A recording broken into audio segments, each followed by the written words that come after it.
เย็บเย้ได้แล้วนี่ดิโอ้ยน้องนี่เด้อช่องเพิ่นเนาะน้องใบเตยแชนแนลพี่น้องเอ้ย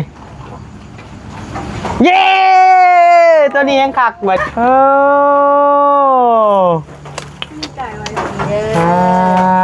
ช่องน้องใบเตยแชนแนลฝากติดตามด้วยเด้อพี่น้องเด้อเนาะบัดนี้สร้างช่องเพิ่นใหม่พี่น้องเอ้ยติดตามแน่พี่น้องเอ้ย1 2 3ไปพี่น้องเอ้ยแล้วก็มีแต่บัดนี้ก็รอมันผ่าน 1,000 คนผู้ติดตามเนาะแล้วก็2รออีก4ชั่วโมงฝากติดตามด้วยเด้อพี่น้องเด้อนี่จ้าสบายดีเด้อเจ้าของช่องใหม่พี่น้องเนาะช่องน้องใบเตยแชนแนลผ่านติดตามด้วยเด้อพี่น้องเนาะบัดนี้สร้างช่องใหม่พี่น้องเอ้ยใช่เผาการนี่แหละเนาะนางให้ใช้โทรศัพท์มีประโยชน์เพิ่นว่าเนาะเพิ่นซื้อใหม่แพงแล้วก็เอาโทรศัพท์หาเงินเด้อบ่เอาโทรศัพท์ให้เสียเงินเด้เพิ่นซื้อใหม่แพงเลยเด้กล้องมันก็งามแหละกล้องมันก็โคตรงามเลยพี่น้องเอ้ย iPhone 17 Pro Max iPhone 17เนาะนี่เด้หน้าปกเขาซ่องก็ได้มีรูปเพิ่นแล้วก็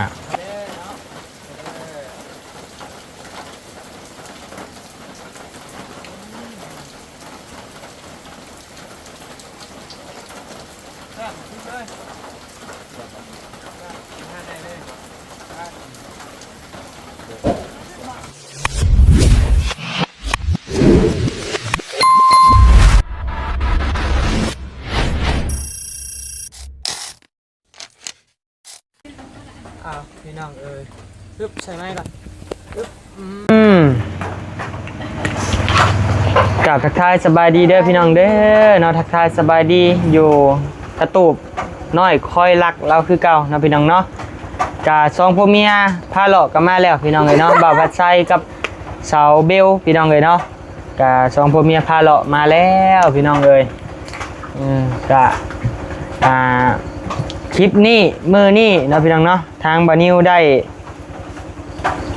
สร้างช่อง YouTube ให้น้องใบเตยเนาะพี่น้องเนาะพอให้เพิ่นได้ถ่ายให้พี่น้องเห็นเนาะว่าถ่ายเย้เฮลโลเอามาถ่ายคลิปเด้อพี่น้องเด้อนะประมาณนี้พี่น้องเอ้ยชื่อช่องบานิวตั้งไปนี่น้องใบเตยแชนแนลเนาะพี่น้องเนาะเดี๋ยวสิสร้างเลยเด้อ1 2 3ชึบรูปภาพเอาใหม่เดี๋ยวบอกเอาตัวนี้ปึ๊บเอาเป็นรูปได้ดิเนาะเอาเป็นรูปหลายๆคนนี่เนาะเอาอะไรก็ได้บันทึกพี่น้องเลยสั่งซ่อม YouTube ให้น้องใบเตยก่อนโอ้ย1 2 3โอเค1 2 3ปึ๊บบ่ได้สัญญาบ่ดีปึ๊บเย้ได้แล้วนี่ดิโอ้ยน้องนี่เด้อช่องเพิ่นเนาะน้องใบเตยแชนแนลพี่น้องเอ้ยเย้ตัวนี้ยังคักเบิดโอ้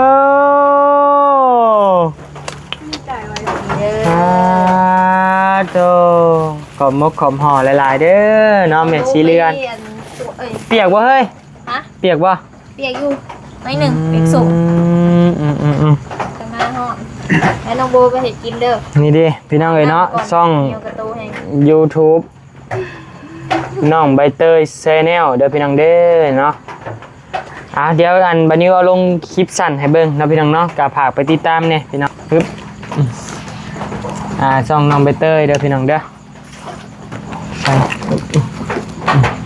พี่น้องเนาะเดี๋ยวสั่งโอ้ขากล้องบาร์บี้นี่เริ่มแล้วได้คุณตาเลยโอเคหน้าวันนี้ก็แหล่ๆนะเด้อพี่น้องเด้อคนหน้าแหล่เด้เอาคลิปแรกลงเลยพี่น้องเลย อ้าวพี่น้องเอ้ยเนาะกราบทักทายสบายดีเด้อเนาะเจ้าของซ่องใหม่พี่น้องเอ้ยเนาะซ่องน้องใบเตยชาแนลฝากติดตามด้วยเด้อพี่น้องเด้อเนาะบัดนี้สร้างซ่องเพิ่นใหม่พี่น้องเอ้ยติดตามแน่พี่น้องเอ้ย1 2 3ไปพี่น้องเอ้ยเรียบร้อยอัปโหลดช็อตวิดีโอช็อตนี่พี่น้องเลย TikTok เบิ่งมันสิอัพได้จังนาทีสิเป็นยูทูบเบอร์เองเลยได้พี่น้องเลยเนาะคะแนนจะไปตั้งน้ำผู้อื่นนี่ระดับ 2,000 บาทไว้อยู่อีนางเลยตั้งช่อง YouTube นี่นะแล้วก็มีแต่บัดนี้ก็รอมันผ่าน 1,000 คนผู้ติดตามเนาะแล้วก็2รออีก4ชั่วโมงนาทีเบิ่ง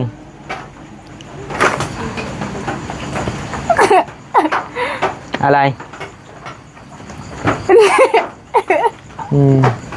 สิปล่อยเลยเด้อพี่น้องเด้อบัดนี้เด้อ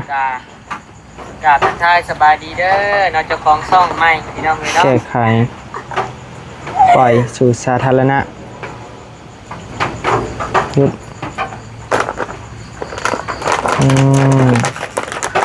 เรียบร้อยพี่น้องเลยปล่อยแล้วนี่ถ่ายกับนี่เนาะหมดเจ้ากับพากันสมมุติว่าได้รายได้หมดเจ้ากับแบ่งกันถ้าว่าอยากแยกอีกก็เดี๋ยวให้ตั้งให้อีกก็ได้บ่ยากนี่ดิ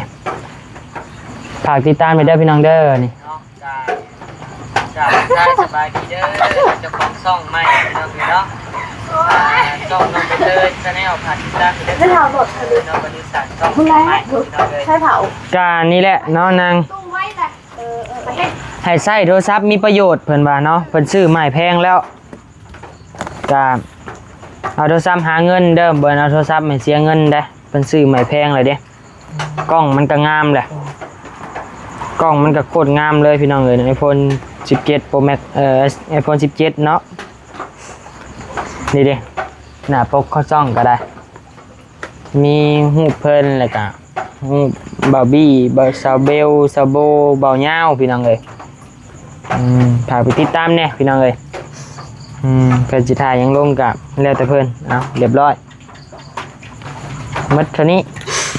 ใส่เวลาไปหานาทีมาอาชิโลนนี่หายโลนยังพี่น้องเอ้ยเนาะโลนเบื้องหลังของ YouTube นี่อ่ะแม่จะเห็นยังกินจุ่มเจ้าเลยสั่งไปแล้วแม่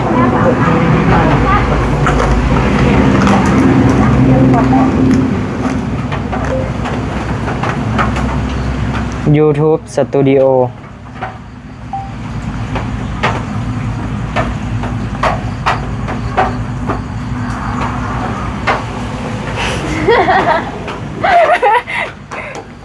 จักอีหยังเตย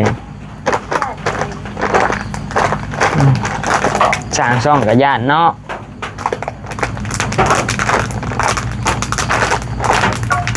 จะแก่นอ่ะใช่จักมาบี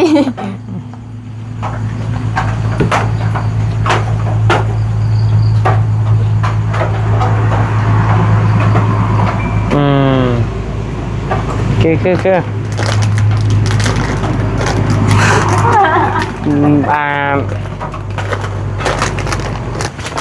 มาว่าภาษามาสอนในเด้อร้านนี่สอนลงคลิปเนี่ยเดี๋ยวจะตั้งค่าลงคลิปยาวให้อีกมันต้องได้ยืนยันเบอร์โทรครับมันต้องรุ่นเบิ่งอีกก่อนว่าเบอร์โทรเขาสิมีปัญหาบ่เนาะพี่น้องเลยคลิปนี้ก็บ่มีหยังดอกพี่น้องเลยเปิดช่อง YouTube ให้น้องใบเตยใหม่เนาะ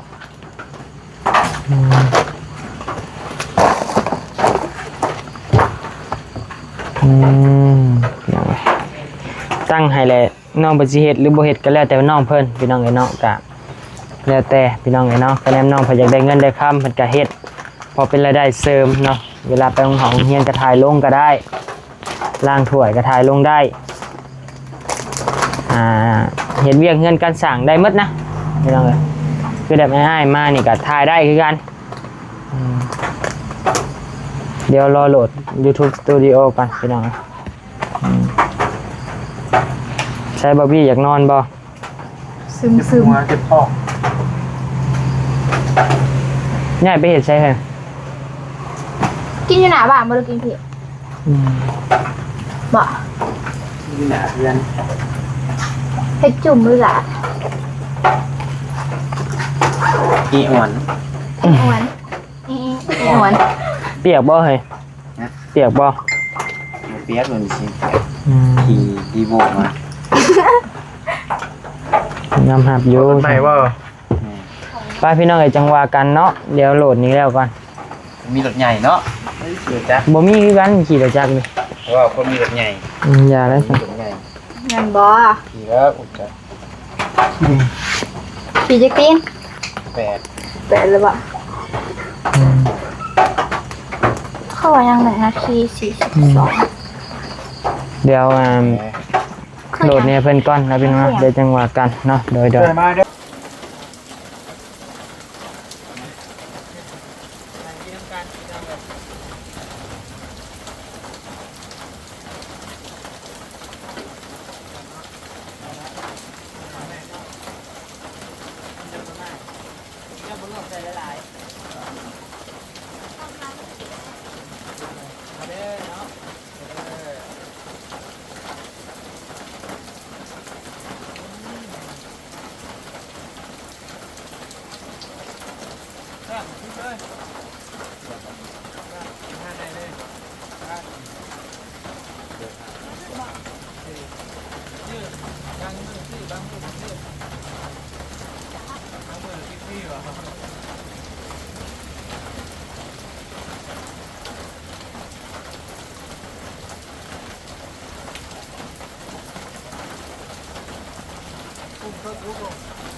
มีรายการกินอีกแล้วอะไรบ่เลยดูขาเด้อได้หรอจุ่มเจ้าดูก่อนสบายจ้ะ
ปากเซ่อะไรนี่เนาะปากเซ่กับประมาณนี้เนาะตรงๆเนาะนี่ประมาณนี้เนาะจะละมุดปากเซ่เนี่ยแบบเป็นคนตบเนี่ยรูปน้ำเนาะแดง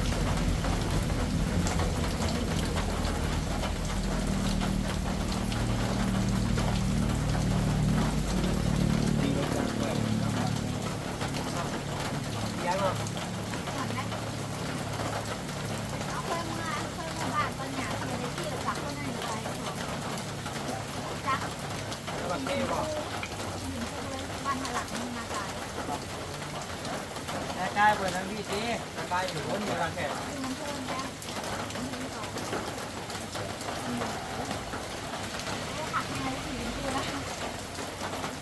คนละบ้านแล้วเทอยู่ที่เทก็ลงวุ้นลงไป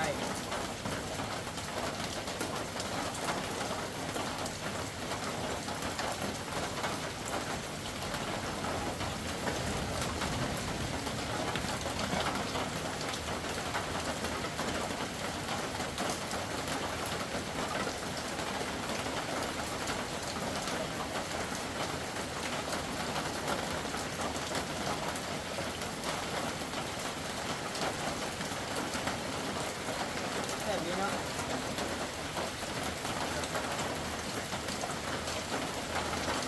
เอาใจมาหรือเปล่าอยากจะมาแล้ว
ใจกำลังมาบ่อยแค่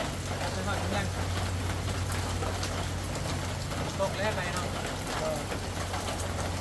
ตกหนึ่งเลย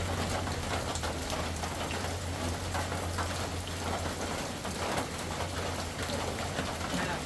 ไม่เลยว่ะตก